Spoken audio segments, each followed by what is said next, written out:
13. We're here at 100 State Street, Beloit, Wisconsin. Roll call. Roll call shows Councilors DeForest, Kincaid, and Lupke absent. We do have a quorum. Item number 2 is Pledge of Allegiance. Will you please stand? I pledge allegiance to the flag of the United States of America and to the republic for which it stands, one nation, under God, indivisible, with liberty and justice for all.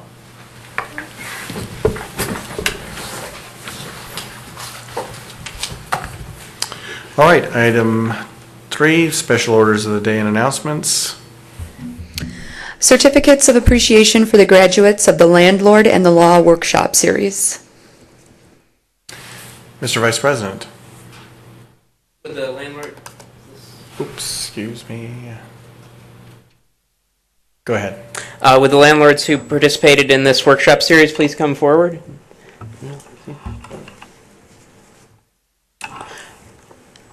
I'm going to present certificates of congratulations to landlords who completed the Landlord and the Law Workshop Series. This was co-sponsored between the City of Beloit and the Beloit Property Managers Association, and we wanted to thank the Beloit Property Managers Association for working with us to sponsor this workshop series. And I believe, Dick, did you want to make a few remarks to start off? I'm Dick Adams. I'm here representing the BPMA, which is the Beloit Property Managers Association. This class was put on. It came out of a meeting that we had with the city here a while back. And this is one of the items that we agreed to, and as Mark said, sponsored by you, also sponsored by the Wisconsin Apartment Association, sponsored by us, the BPMA, and also the Janesville Group, which is JARPA, which is the Janesville Area Property Management Association. So we'll have that, and we thank you for your participation. The class, just so you understand what it is, there's a number of classes. One is like the Law and the Landlord, which is basically the Ag Rules, which is Agriculture, Trade, Consumer Protection 134. It's administrative code for landlords and tenants. Then you get the second class of the Law and the Landlord, which is the Wisconsin Statutes, Chapter 704, which is the state statutes for landlord and tenant law. And we had a class on screening tools, the screening workshop, credit reports, lead paint awareness, fair housing, and evictions. In this class that we had at the library, again, we thank you all for allowing us to have that. It's an ideal location. There were 66 individuals that partook in at least some of it. There are 10 that completed it, as in taking every single session. And those are the ones that we're acknowledging tonight. In addition to Mark, what we have here, Mr. Dale Hicks, who's the president of the Wisconsin Apartment Association. And he'll be presenting also a certificate from the state showing the state's appreciation for what they've done. Anything or not? Yeah. I thank you for the opportunity. This is probably the 5th or 6th time between Janesville and Beloit that we've done the working together on this training. Every time we've had in the neighborhood of 60 landlords start the class. All the classes that we've done, we've ended up with 10 or 11 that have completed it.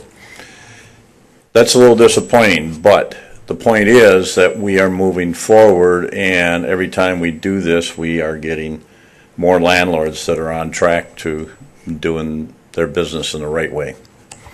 So, thank you. Good. I'll read the text of the certificate from the city that we'll be presenting to all of those who completed the workshops, and then I'll call the names of those who are present and then the names of those who weren't able to be here tonight. Certificate of congratulations for completing the Landlord and the Law Workshop Series, co-sponsored by the City of Beloit and the Beloit Property Managers Association, presented this 19th day of August, 2013. The first certificate is for Tom Brogan. Congratulations. Thank you.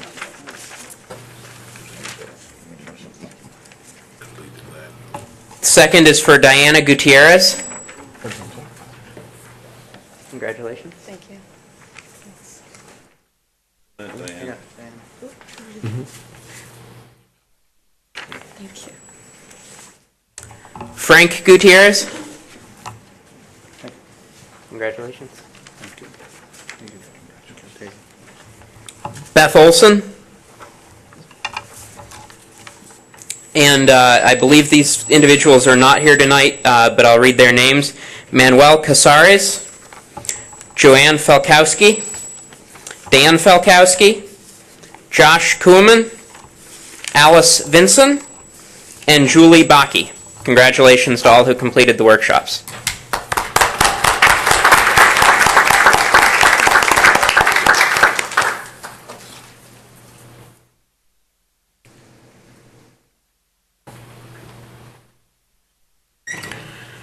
Item number 4 is public hearings. Item 4A.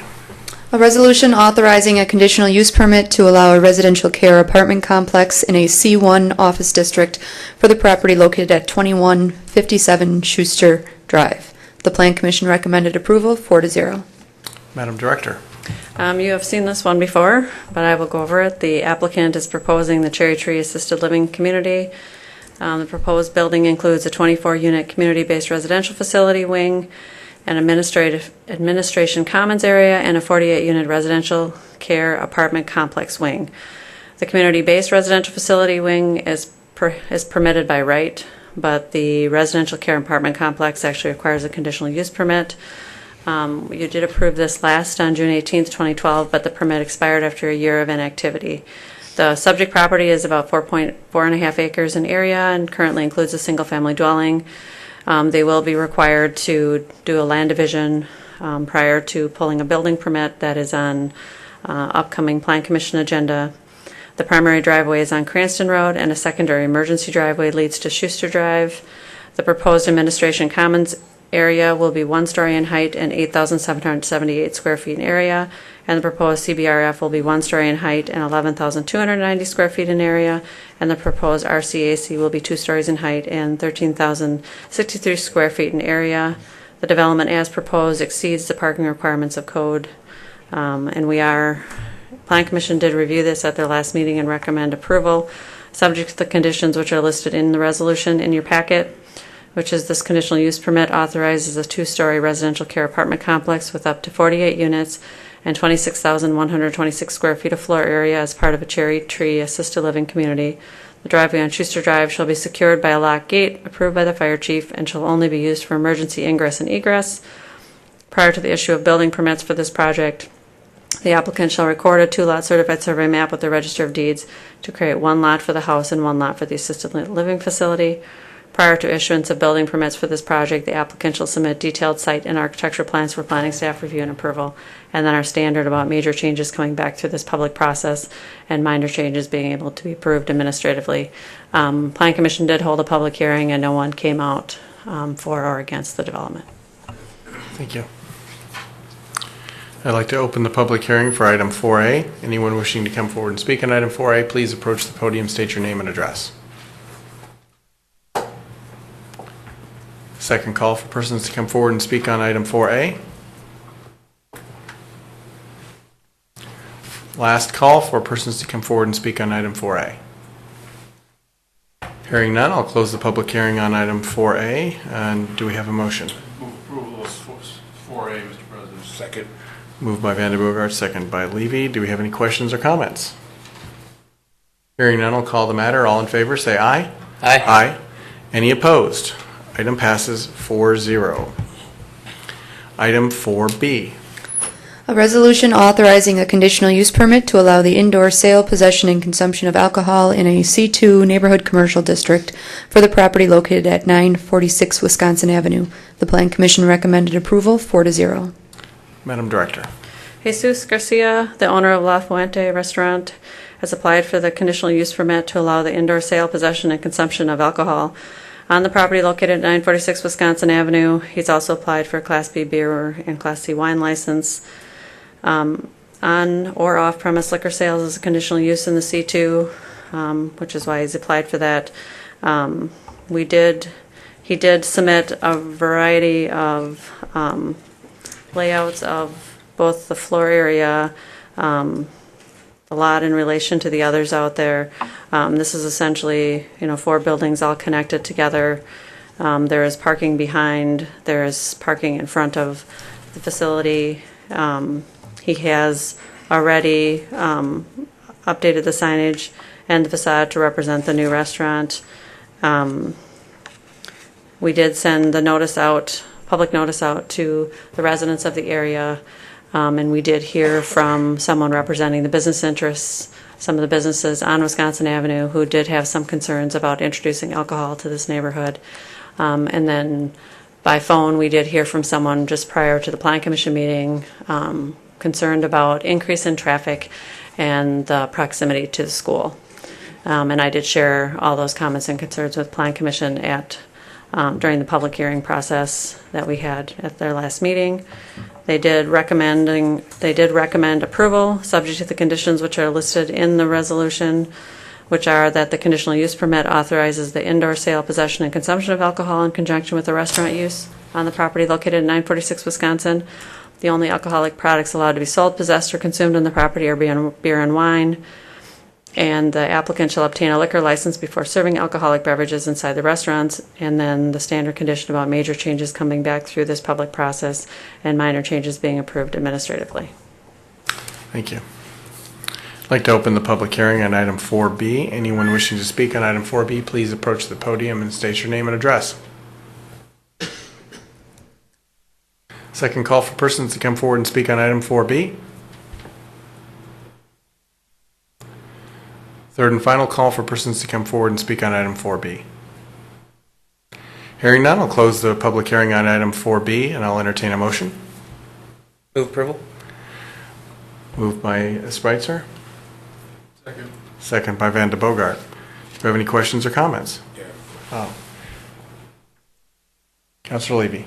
Julie, just a couple of questions. That was one of my concerns when I saw this. Have we heard from the school district at all about their concerns of it being close to the Wright Elementary School? I did not hear from them as part of the conditional use process. I don't know if we heard from them as part of the alcohol. Okay. And from the city's point of view, we have no concerns with that? No. Okay. Okay. That's all I have. Okay, thanks.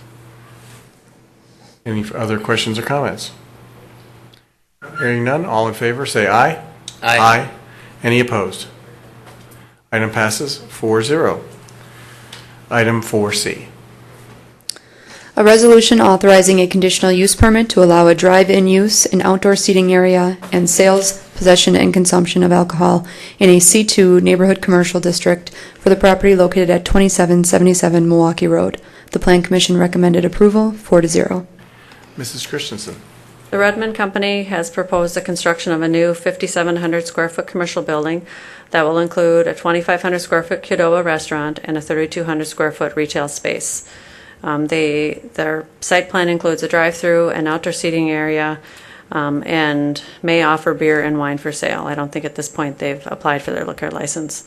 This is located in the Milwaukee Road Overlay District, which means that direct driveway access to Milwaukee Road is prohibited unless they have no other reasonable access to the street network. A number of years ago, Terry McGuire, who owned this property and the adjacent property, actually put in the driveways so that there would be shared access, and we'd have good access to this site and the O'Reilly's restaurant as well, and the strip center. So the access is good.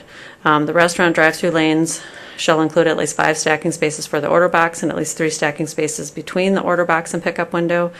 They have an adequate amount of stacking spaces, but the order box must be moved to the west in order to comply with that requirement.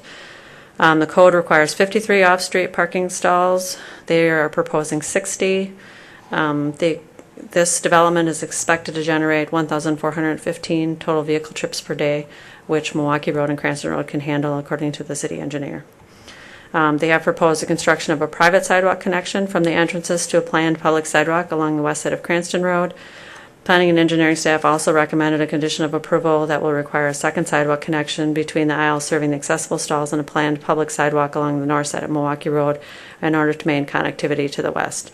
Plan Commission held a public hearing and did make some changes, which occurred primarily because we hadn't heard back from the developer on the alcohol issue. So we had written the staff report assuming no alcohol, and then they made the request at the public hearing for alcohol sales, and the Plan Commission did recommend approval. So that's what the conditions are changed related to. So they did recommend approval subject to these 6 conditions which are included in the resolution, which is that the conditional use permit authorizes the uses that were listed on the agenda, which will be established or in or adjacent to a 5,700 square foot commercial building to be constructed on the subject property. The final site plan shall move the drive-through order box to the midpoint of the restaurant space adjacent to the 4-stacked vehicle. 8 stacking spaces shall be provided and maintained. The final site plan shall show and the applicant shall provide crosswalks and private sidewalk connections up to the property line to allow future connections to public sidewalks along Milwaukee and Cranston roads. The maximum capacity of the outdoor seating area shall be 20 people. The applicant shall provide a fence around the perimeter of the outdoor seating area along with an exit-only gate that allows access to the sidewalk. Alcoholic beverages are allowed in the outdoor seating area. The applicant shall obtain a liquor license before serving alcoholic beverages inside and outside the restaurant. And then just our standard about major conditions, major changes coming back through this public process and minor changes being approved administratively. And Plan Commission did discuss the alcohol component of this and felt the way it works for their business, people order food, pick up a beer, and will take it out to the outdoor seating area. And they felt that that was appropriate for this location. So they did have some discussion about it before they made those changes. Thank you. I'd like to open the public hearing on item 4C. Anyone wishing to come forward and speak on item 4C, please approach the podium and state your name and address. Second call for persons to come forward and speak on item 4C. Third and final call for persons to come forward and speak on item 4C. Hearing none, I'll close the public hearing on item 4C and entertain a motion. Move approval. Moved by Spreitzer. Second by Van de Bogart. Do we have any questions or comments? Councilor Van de Bogart. I would have a question of Ms. Christensen. I think I know the answer, but I want to make sure that this in no way allows for the drive-through sale of alcoholic beverages, does it? No, I don't believe so. I mean, we don't prohibit it, but we don't allow it either. So, I mean, we didn't contemplate that because I don't think that's what they intended to do. No. Well, I would think not, It doesn't exactly say that. So, I mean, I don't know if you want to add a condition to say they can't be sold through the drive-through. I don't know if you can typically do that. That's what makes me nervous. When you say we don't say it. Mm-hmm. I mean, you could add a condition. And I know that may not be what they're looking for now. I would feel comfortable if we would add that in there. And I don't know if they would have a problem with it, but somewhere down the road, if they decide to sell and somebody else goes in there, they may want to do that. And I know it would have to come back, but I think I would feel more comfortable if something was in there to that effect saying that.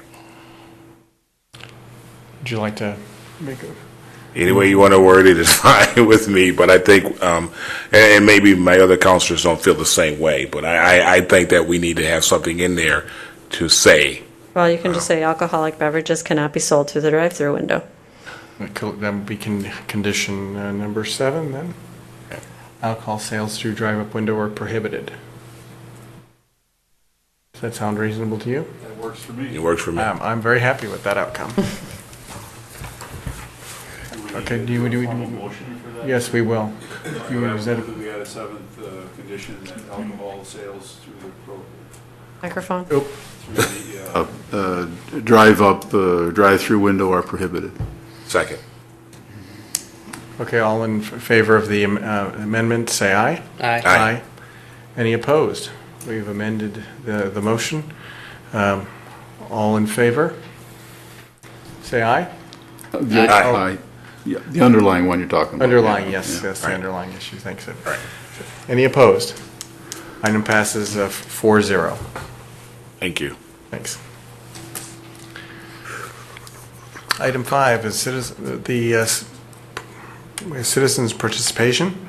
Have we reached the point in the agenda for citizens to speak to the council about issues that are coming before us or may come before us in the future? Council members may not act on any requests of this meeting, but may refer the speaker to staff for assistance. We ask that you hold your comments to 3 minutes or less and refrain from personal attacks of any kind. I have no sheets indicating someone wishes to come forward, so we'll open the floor. Does anyone wish to come forward and speak under citizens' participation? Second call for persons to come forward and speak under citizens' participation.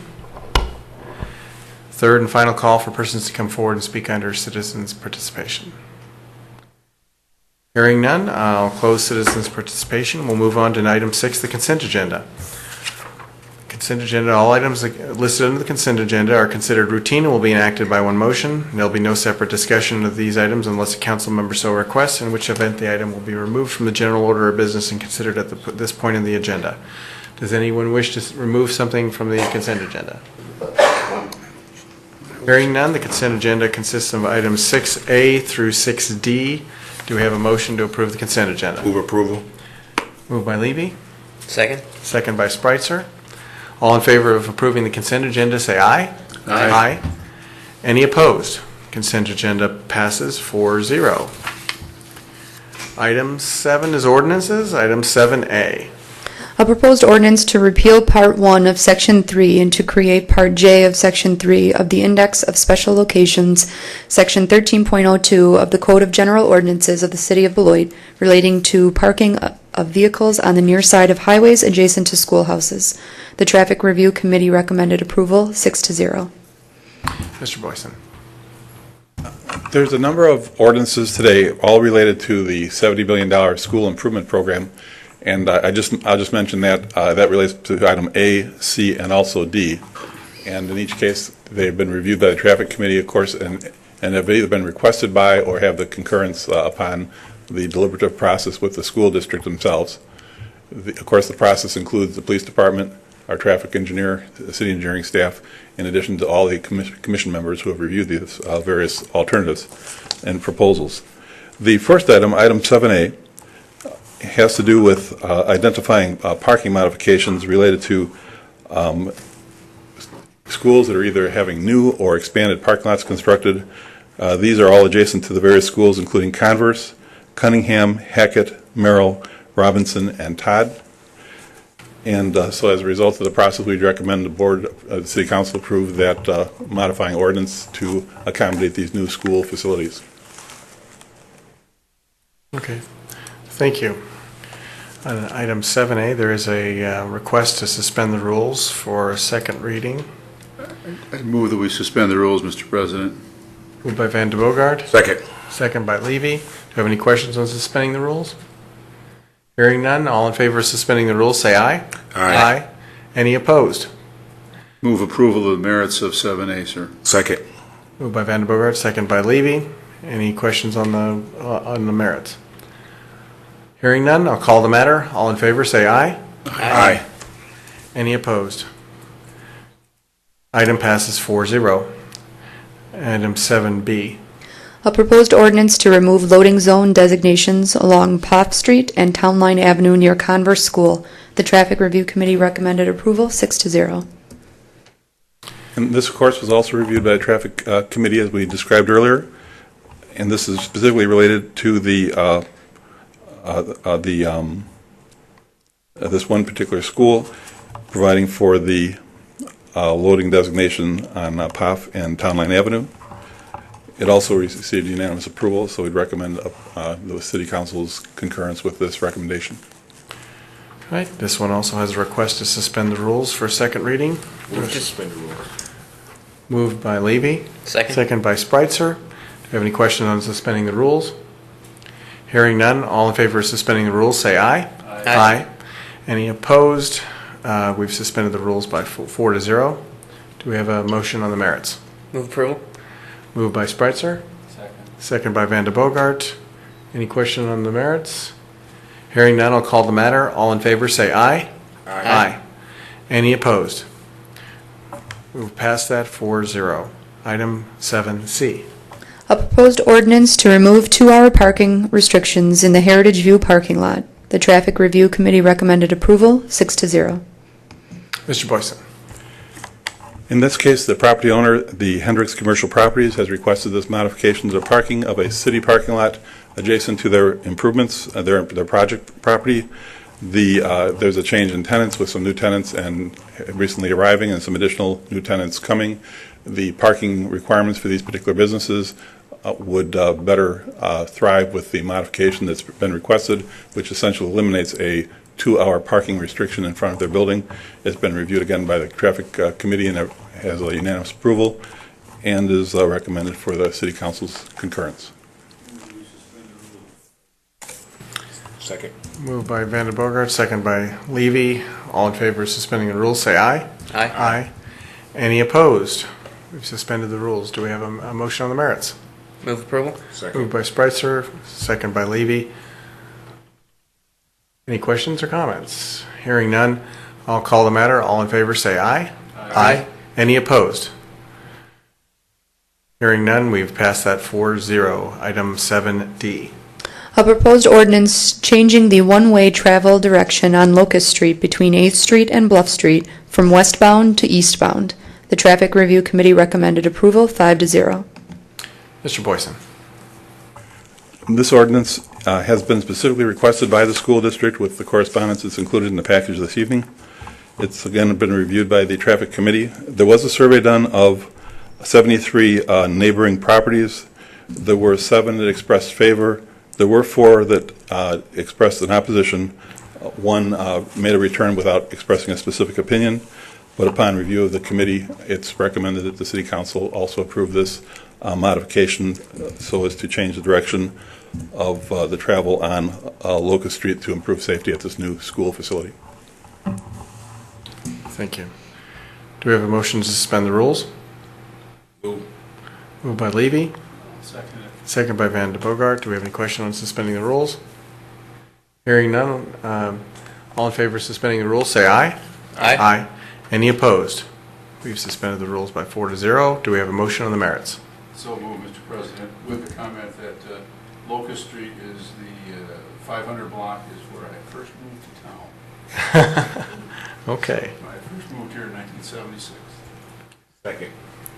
Moved by Van de Bogart, second by Levy. Any questions or comments? Hearing none, we'll call the matter. All in favor, say aye. Aye. Any opposed? We've passed the matter 4-0. Thank you. Thank you. Item 8 is appointments. We have the following appointments. To the Alcohol Beverage Licensing Control Committee, incumbent Tina Gerks as school district representative for the 13-14 school year, and incumbent Ronald Tilley as the Tavern League representative for a term ending June 30th, 2016.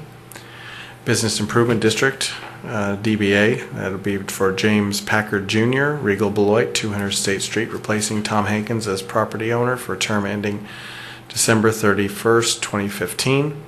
The Equal Opportunity and Human Relations Commission, Steve Howland of 1617 Emerson Street, replacing Alexis D. Ciatos for a term ending June 30th, 2016. Parks and Recreation Conservation Advisory Commission, incumbent Mark Smolin as School District of Beloit representative for the 2013-2014 school year, and Rebecca Charles of 2227 Carnforth Place youth position for a term ending September 30th, 2013. And the Plan Commission, Jan S. Rooster of 837 Northwest Sherwood Drive, replacing Tom Seaforth for a term expiring April 30th, 2015. Do I have a motion to approve these appointments? Move approval. Second? Moved by Levy, second by Spreitzer. All in favor, say aye. Aye. Any opposed? We have passed the appointments by a vote of 4-0. I'd like to announce the following vacancies. The Alcohol Beverage Licensing Control Commission has one vacancy for resident. Appointment Review Committee has 2 vacancies for residents. The Board of Appeals has 1 vacancy alternate for residents. Board of Ethics has 1 vacancy for former city councilor and 3 vacancies for residents. Board of Review has 1 vacancy alternate for a resident. The Business Improvement District has 1 vacancy for owner occupant. Community Development Authority has 1 vacancy for public housing resident. Equal Opportunity and Human Relations Commission has 1 vacancy for resident. And the Parks and Recreation and Conservation Advisory Commission has 2 vacancies for residents. Plan Commission has 1 vacancy for resident. The Traffic Review Committee has 1 vacancy for resident. These are all important ways for you to serve your community. If we can twist your arm hard enough, we would like for you to contact the clerk to get more information. Item 9 is councilor activities and upcoming events. Since we don't have too many people on this side, I'll start with Councilor Van de Bogart this time. Obviously, there are a tremendous number of activities taking place in and around our community at this time of year. To start to write a list would be impossible, but if you draw a radius of 20 miles or 25 miles from the city of Beloit and start to look for things to do on a weekend between now and Labor Day and shortly after, you are just going to be astounded with how many things there are. I think it's a end of summer, we know fall is coming, and the kids are going back to school, and everybody's doing festivals and thresheries and county fairs and on and on and on. So I would urge people to get out and enjoy them safely. And school will be starting up here shortly. Watch out for the students as they're coming to and fro in their various modes of transportation, be it bicycle or walking or cars or buses. And let's enjoy the fall, because we know cooler weather is coming, even though tomorrow and Wednesday are supposed to be pretty hot, I guess. That's all I've got, sir. Thank you. Councilor Spreitzer. I can't top that, so I have nothing this evening. Councilor Levy. Nothing. And I'm not going to break a streak. I don't have anything to add to this. Okay, so number 10, City Manager's presentation. There is none today. So item 11A. A resolution approving a water tower and ground space lease with First National Bank and Trust Company for space on the water tower site located at 2875 Cranston Road. Mr. Boyson. We're pleased that we've been able to conclude the negotiation of a lease for the First National Bank and Trust to own and operate some communications equipment on our Cranston Road water tower. This follows a similar format of document as used for other leases on our water towers for communications equipment. It would result in an annual rental fee for the city of $3,000. And we're informed by the First National Bank representatives that this would be in lieu of a concept they had earlier discussed with the City Council related to a local tower at a bank facility. It would enable them to withdraw that application for a variance that was initially discussed. Thank you. Do we have a motion to approve? So moved, Mr. President. Moved by Van de Bogart. Second. Second by Spreitzer. Do we have any questions or comments? I'll just put in, I think this is a win-win. We get to avoid an ugly tower. We get to use some space. Everybody gets something that they need here. So I think it's a great idea. I'll go ahead and call the matter. All in favor, say aye. Aye. Any opposed? Item passes 4-0. Item 11B. A resolution approving an intergovernmental agreement between the City of Beloit and the School District of Beloit for solid waste services.